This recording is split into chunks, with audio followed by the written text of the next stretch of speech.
Kamakailan lang ay pinagdiwang ng Police Community Relations Group ang kanilang 22nd PCRG anniversary sa Campo Crame na may temang matatag na ugnayan ng pulisya at mamamayan tungo sa ligtas at maunlad na pamayanan. Guest of honor and speaker sa naturang selebrasyon, si Police Director Lucas M. Managelod, Vice Chairman and CEO ng Public Safety Savings and Loan Association Incorporated o PSLAI. Ito ay dinaluhan din ng PNP Command Group, director ng iba't ibang PNP units and offices, community partners at stakeholders.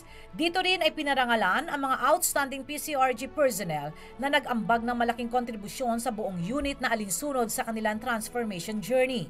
Sila ay sina Police Superintendent Celso L. Bael, Outstanding Senior Police Commissioned Officer; Police Chief Inspector Pamela B. Halaga, Outstanding Junior Police Commissioned Officer; SPO4 Mamerto E. Gabrido, Outstanding Senior Police Non-Commissioned Officer; PO2 Jason G. Lovendino, Outstanding Junior Police Non-Commissioned Officer; at NUP Loreto B. Concepcion, Outstanding Non-Uniformed Personnel. Bahagi rin ng kanilang pagdiriwang ang pagbibigay parangal at pasasalamat sa kanilang mga aktibong partners tulad ni Civil Relations Service, Armed Forces of the Philippines, Public Safety Savings and Loan Association Incorporated at Public Safety Mutual and Benefit Funds Incorporated, Sangguniang Masang Pilipino International Incorporated SMPII, Association of Filipina Shell Dealers Incorporated, Unique Network Teaching Values UNTV, Rene Salud,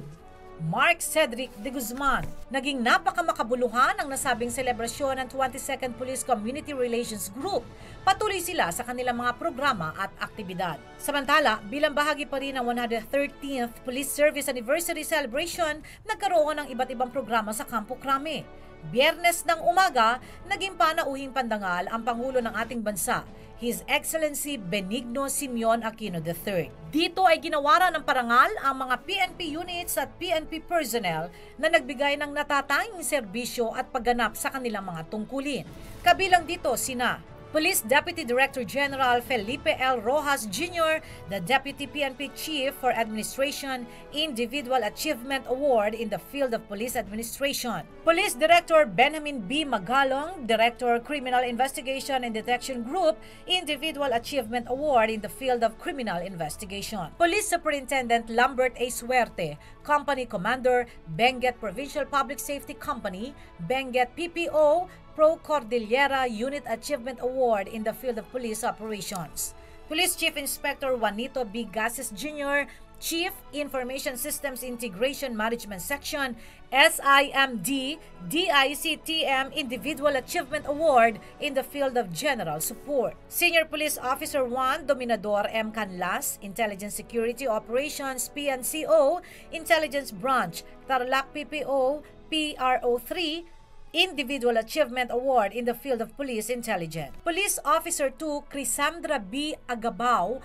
Assistant Plans and Programs PNCO, Regional Logistics and Research Development Division, Pro 2 Individual Achievement Award in the field of General Support; Police Regional Office 9 Unit Achievement Award in the campaign against threat groups; Anti-Cybercrime Group Unit Achievement Award in the campaign against transnational crime; Regional Public Safety Battalion Cordillera Unit Achievement Award in the campaign against threat groups; Zamboanga City Public Safety Company Unit Achievement Award in the campaign against threat groups; Criminal Investigation and Detection Group Unit Achievement Award in the campaign against wanted persons; Crime Laboratory Group Unit Achievement Award for the solution of major crimes; Cagayan Police Provincial Office Unit Achievement Award for the solution of major crimes; Abra Police Provincial Office Recognition for the unit with most significant accomplishment in the campaign against private armed groups; Bohol Police Provincial Office Recognition for the unit with most notable accomplishment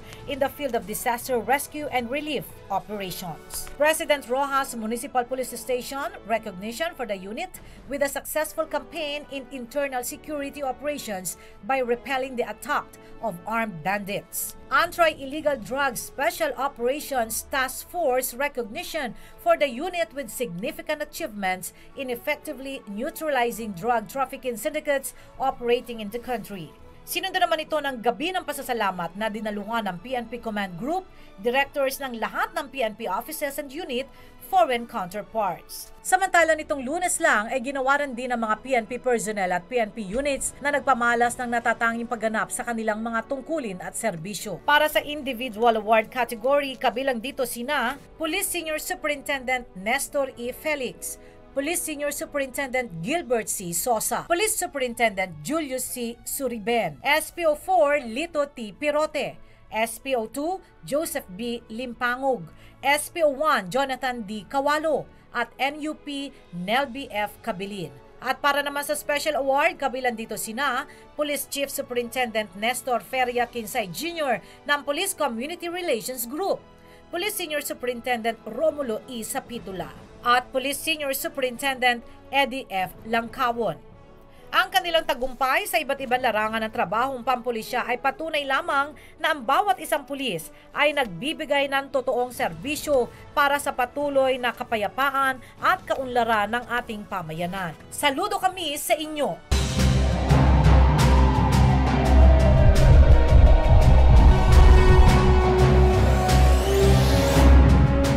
Ang Police Advisory ngayong linggong ito, tutukan niyo po.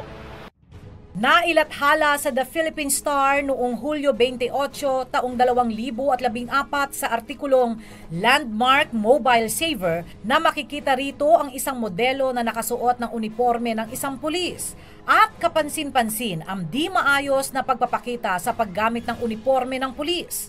Dahil dito, narito po ang mga paalala mula sa pambansang pulisya. Ang paggamit ng uniforme ng PNP ay mahigpit na ipinagbabawal sa mga sibilyan. Ito ay batay sa Letter of Instruction Bantay Bihis, Tamang Bihis Alpha at iba pang direktiba. Isa rin itong paglabag ayon sa batas na nakapaloob sa Artikulo 179 ng Revised Penal Code at Executive Order No. 297 at ito ay may katumbas na kaparusahan. Samantalang ang mga uniforme ng pambansang pulisya na malimit isuot ng mga sibilyan para sa advertisement o patalastas at mga artistang gumaganap na pulis ay maaaring ikonsidera. Kinakailangan lamang na ito ay aprobado ng pamunuan ng PNP bago gamitin at sundin dapat ang mga kondisyon sa tamang paggamit at kung paano dapat isuot ang uniforme ng isang pulis. Hinihikayat ng pulisya ang publiko na makipagtulungan at ipagbigay alam ang inyong mga nalalaman sa pamamagitan ng social media sa Twitter o Facebook page o kaya naman ay mag-text lamang ng PNP Space ang inyong report o reklamo at isend lamang sa 2920 o sa i-report mo kay Chip 0917-847-5757. Binabati ko ang Police at your service sa inyong 2nd anniversary. Sa tulong ng programang ito, mas nakikilala ang pambansyang pulisya ng ating mga taga-subaybay. Mabuhay kayo at mas lalo niyong pagbutihin ang programa para sa bayan, para sa mamamayan.